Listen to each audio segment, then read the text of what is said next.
The Azerbaijani Defense Ministry again spreads disinformation that the Armenian side opened fire on the Azerbaijani positions, Armenia's defense ministry.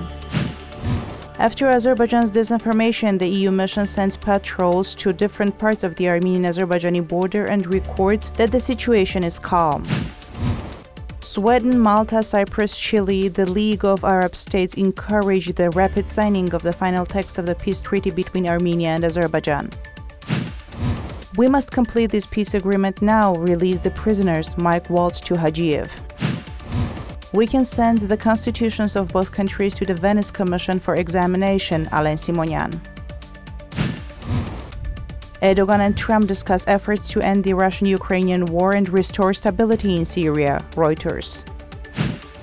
We have no grounds to publish Trump's letter yet, Baghei. Saakashvili is sentenced to another 4.5 years in prison.